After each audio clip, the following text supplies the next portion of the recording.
y vamos a tener un análisis de todo lo que sucedió en la jornada y también un adelanto de lo que va a pasar esta semana. Hoy nos vamos a dedicar principalmente a los pronósticos del Fondo Monetario Internacional, entre otras cosas. Se conoció en un documento cuáles van a ser esas visiones que tiene el FMI con respecto a nuestro país a nivel económico. ¿Qué va a pasar con la inflación? Porque hasta el momento parecía que la inflación de este año iba a rondar el 30,5%. Ahora dicen que no, que va a ser alrededor del 40%. No es una buena noticia. Tampoco se augura una buena noticia en la continuidad de la inflación, principalmente en los próximos años, porque anticipan que para el 2020 va a ser aproximadamente también de un 32%. Recién vamos a esperar el alivio para el 2023 y nos faltan unos cuantos años. Pero ¿qué es lo que sucede con el resto de los datos que nos da el pronóstico del Fondo Monetario Internacional? Bueno, no alientan. El consumo privado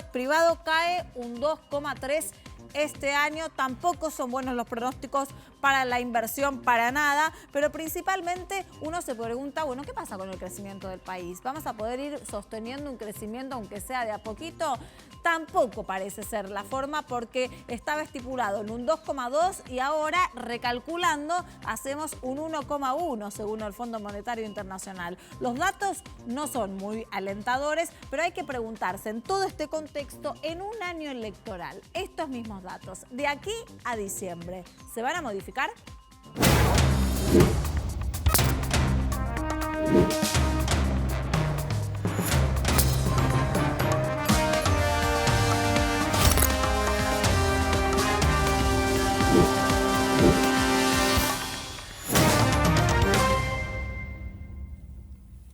Y nos adentramos principalmente en los pronósticos del Fondo Monetario Internacional, también teniendo otras variantes de la economía, porque van a ser los desafíos con los que se va a encontrar el próximo gobierno, sea que continúe el gobierno de Mauricio Macri o que cambie a algún tipo de otra fórmula. Así que vamos a arrancar con todo el análisis. Primero, saludando a nuestros compañeros de todos los días. Nicolás, buenas noches. Buenas noches, Diana. Giselle, buenas noches. Laura, buenas noches. Y vamos a agradecer la compañía y el análisis precisamente de Iván Kachanowski, que es economista. Buenas noches y gracias por estar aquí. ¿Qué tal? ¿Cómo están? Bueno, los pronósticos que nos dan y que parece que recalculan ahora, ¿no? Que anticipaban una cosa, pero que hay que volver a enmarcarse en otro. ¿Son demasiado desalentadores o un poco desalentadores? A mí me suena un sinceramiento, digamos. Yo creo que nadie creía que la inflación iba a ser 30%. Me parecía que era una perspectiva bastante optimista. Me parece que los privados venían hablando de un 40%, incluso de un 45%, y bueno, ahora se va arrimando un poco el bochín a esos números, ¿no? Lo mismo con el crecimiento, digamos, esperar un 2,2 de crecimiento sonaba un poco optimista, y bueno, ahora fuimos recalculando, en parte por la experiencia vivida. Digamos, el fondo creo que entendió que una devaluación argentina genera problemas de inflación, que estaba subestimando eso, por eso también le permite intervenir mucho más en el mercado cambiario de lo que se venía haciendo. Y en el corto plazo se va a tratar de eso, de que el dólar no se dispare, de evitar una inflación que venga por el dólar y el resto de las variables que hagan lo que puedan. Es decir, de acá a las elecciones, más que la economía puede neutralizar efectos negativos, pero no va a dar noticias positivas para el oficialismo. Ahora, la inflación igualmente, aparentemente, ¿no? En los próximos años también va a seguir siendo alta. Bueno, los procesos desinflacionarios en verdad son así, o sea, son lentos, digamos. Cuando estaba Sturzenegger en su momento decía, bueno, en 4 años vamos a tener inflación un dígito, y la verdad que cuesta encontrar casos que haya pasado eso. Más en un país como el nuestro, que tiene desequilibrios fuertes, fiscales, y que cuesta corregirlos. Pero a otros países les ha llevado 10 años, 8 años, incluso 15, tener una inflación estable. Ahora sí creo que de a poco se van dando las bases para que una inflación vaya bajando muy lentamente, más sostenidamente, pero todo depende de qué tanto podamos controlar el mercado cambiario, que es la clave en el corto plazo, y te diría un poquito el año que viene también. ¿Y la inflación tiene que ver estrictamente con las políticas del gobierno que esté comandando la Argentina, o van a tener que también ajustarse a negociaciones con el Fondo Monetario? Bueno, la inflación tiene que ver con un fenómeno de que Argentina tiene un gasto público excesivamente alto y que venía financiando con emisión, y que ahora este Banco Central dijo, bueno, la emisión, la base monetaria va a crecer 0 porque tenemos que corregir este problema de inflación y tiene que ir bajando. Ahora, esto tiene lags, digamos, no es que uno congela la emisión monetaria y de golpe baja la inflación. Esto lleva 6 meses, 12 o incluso 18. Con lo cual hay que ser pacientes, ir esperando de a poco, ver si se da esta baja en la inflación, pero de vuelta, si de golpe el mercado cambiario te hace que el dólar suba y tu tendencia va a volver para subir y se complica. Iván, así como bien vos marcaste que ahora las proyecciones del FMI sí están alineadas con lo que es el consenso del mercado finalmente, todavía falta un trecho en lo que hace al crecimiento, porque ellos todavía están diciendo que vamos a crecer 1,1 cuando el grueso del mercado está en 1,4 abajo de contracción, ¿no? Ahí todavía siguen manteniendo un nivel de optimismo que me llama la atención cuando el mercado está viendo otra foto. Sí, a ver, es que hay mucha incertidumbre también con lo que vaya a pasar con las elecciones, ¿no? Yo creo que también hay mucho de eso, pero yo creo que el debate que se tiene que dar Argentina es si quieres realmente salir de la decadencia o si quiere empezar a crecer con prosperidad. Y si querés empezar a crecer con prosperidad es cuando tenés que empezar a encarar las reformas estructurales que nadie sabe cuánto se van a empezar a implementar si es que se empiezan a implementar. Si no hay muchos cambios de reformas estructurales, te diría que el pronóstico es más bien de un crecimiento muy bajo o incluso de una caída el año que viene. Hay que estar muy atento a cómo evoluciona eso. Ahora, cuando el FMI dice que hay un riesgo elevado en la economía por el tema electoral, ¿no le está dando una mano ahí a Macri? ¿No está hablando en sintonía con este discurso de cuidado, fíjense bien cómo votan en agosto en las PASO porque se puede desestabilizar todo si hay mucha diferencia a favor del kirchnerismo? Bueno, desde luego que hay intenciones políticas de afuera de que Macri siga en el poder, digamos. Si uno lo analiza, digamos, la cantidad de dinero que nos dieron supera nuestra cuota a una tasa muy baja, o sea, hay un favoritismo. Eran 57.000 millones que se iban a repartir en más tiempo, lo adelantaron, es decir, hicieron todo para favorecer a Macri. Es decir, si realmente esto va a funcionar, más importante de que si gana Macri o Fernández es que gane Trump, que es el que está impulsando esto, porque si no, por ahí se corta el dinero y no importa ya quién gane, no sé cómo nos vamos a financiar. O sea, claramente hay un interés por parte de Estados Unidos de que Macri sea reelecto. Iván, ¿cuál es la solución para que dejemos de depender de la cotización del dólar como un factor casi emocional en la vida cotidiana? Esa es difícil, ¿eh? Porque cuando acumulás 70 años de inflación es muy difícil no ponerte nervioso con el peso. Vos acordate que esta moneda perdió 13 ceros, digamos. Cualquier persona que haya nacido en 1950 vivió 5 monedas. Eso quiere decir que en su infancia se compró su primer juguete con una moneda, que le pagaron la primaria con otra moneda, que a su primera novia le invitó a salir con otra moneda, que se casó con otra moneda y que le paga los juguetes a su hijo con otra moneda. Entonces la pregunta es cómo vas a desconfiar del peso, y sí vas a desconfiar del peso. Entonces estás en una economía que es bimonetaria. Entonces cuesta mucho recuperar la confianza y me parece que en ese sentido Argentina tendría que ir pensando en una libertad un poco más de monedas.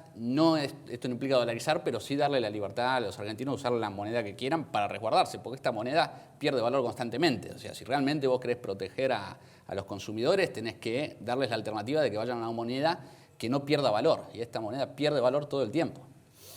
¿Y de ahí, de ese embrollo, cómo se sale? De fondo, el problema sigue siendo el gasto público. Esto, como se viene diciendo, esto es como una familia. Digamos. Si vos gastás más de lo que tenés por mucho tiempo y no corregís, y en algún momento vas a tener que pagar los platos rotos. Así como hay proyecciones de dólar, de inflación, de crecimiento, ¿no puede haber una proyección de cuántos años vamos a tardar más o menos en tener una inflación y una economía un poco más acomodada, sin tanto déficit fiscal?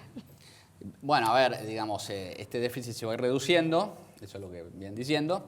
El problema es que se viene haciendo porque suben los impuestos más que porque se baja el gasto. Y esto continúa ahogando un poco al sector privado. Entonces eso también es un problema, digamos. De este ajuste que se está haciendo, que era de 2,6 de déficit primario, sin contar los intereses, que esa es otra discusión, a 0 para este año. Yo te diría que más o menos el 70-80% es ajuste del sector privado y el resto es del sector público. Y la verdad que las pymes no dan para más. Entonces, si vos querés que Argentina vuelva a crecer y que las cosas se empiecen a ordenar, tenés que recuperar la competitividad. Recuperar la competitividad implica bajar la presión tributaria, terminar con la industria de los juicios, es decir, que las pymes puedan contratar más personas. O sea, yo cuando hablo por lo menos con empresarios pymes, todos quieren contratar personas. El problema es que no pueden. Hay como 600.000 pymes en Argentina. Si vos le bajás la presión tributaria, le bajás el costo laboral y cada una contrata por lo menos una persona, ya tenés 600.000 personas empleadas. Adentro. Pues son 600.000 pymes. Iván, recién hablábamos de la estabilidad del dólar como el centro de la estrategia, ¿no? Como si fuera el corazón de la economía argentina. Quizá el fondo terminó de entenderlo eso y es por eso que está siendo tan permisivo con nosotros, porque vos viste, nos han dado permiso para intervenir aún dentro de la banda de flotación de la divisa. Y viste que ahora también han sido un poco más laxos en lo que hace a la posición en futuros, como para acumular municiones, poder de fuego, para intervenir en caso de que haya una dolarización agresiva preelectoral. Quizás porque quizá entendieron nuestra idiosincrasia finalmente. Yo creo que ahí hubo un buen trabajo de negociación de Hacienda, en el sentido de que el año pasado, cuando tuvimos esta devaluación, ¿no? Digamos, el dólar pasó más o menos de 20 a 40, yo no me acuerdo más exacto el número, pero fue muy fuerte, y el fondo pensaba que el traspaso a precios iba a ser mucho menor. Cuando vio que no fue así, en la siguiente negociación me parece que empezó a dar el brazo a torcer, pero sí hay ahí un mérito de Hacienda de negociar, defender un poco más el mercado cambiario, porque si no el efecto es inflacionario y hoy la gente es más vulnerable, la inflación le pega especialmente a ellos. Y no olvidemos que la inflación de alimentos es mayor aún todavía, que es la que miden ellos. La inflación de alimentos es de 65%, no de 55%. Con lo cual era muy importante frenar esa pirámide que iba para arriba, ¿no? Perdón, ¿por qué en la devaluación del 2002 fue un 300% y la inflación ese año fue inferior a la del año pasado, cuando la devaluación del año pasado en total fue una apreciación del dólar de un 90%, 95%? ¿Por qué en algunos casos se puede frenar el traslado a los productos y en otros se traslada todo? Bueno, eso también tiene que ver un poco con cómo anda, por un lado, la confianza, digamos. Vos venías de una década que más o menos la inflación venía domada porque estabas prácticamente dolarizado. Eso es otra confianza que se genera, porque la inflación en el fondo es, como cualquier bien, diferencia entre oferta y demanda. El problema hoy, después de 15 años de volver a la inflación, es que la gente demanda menos el peso. Entonces, si cae la demanda, te genera inflación. Entonces, si me emitís, te sube más la inflación. Porque estás este equilibrio entre oferta y demanda. Entonces, lo que pasaba antes era que eso estaba un poco más equilibrado. Lo que empezó a pasar estos últimos años es que la oferta subía y la demanda caía. ¿Qué hace ahora el Banco Central? Bueno, te congelo la oferta, pero ojo que la demanda también sigue cayendo. Entonces, eso es como si emitieras por más que no emitas. Entonces, por ahí, para simplificar una respuesta que por ahí suena compleja, es que había una confianza un poco más fuerte en la moneda, digamos, en ese momento, que hoy ya se volvió a perder. Iván, vos sos profesor, ¿no? Doy clases, sí. Das clases. Bueno, porque en realidad queremos poner un poco en contexto la discusión que se dio últimamente alrededor de la política y la campaña electoral de ciertos actores de la política que acusan a Axel Kicillof. Primero le dijeron comunista, como si fuese eso un agravio total, y después le dijeron que era un marxista disfrazado, como si también fuese ese un motivo como de insulto o de reproche hacia Axel Kicillof.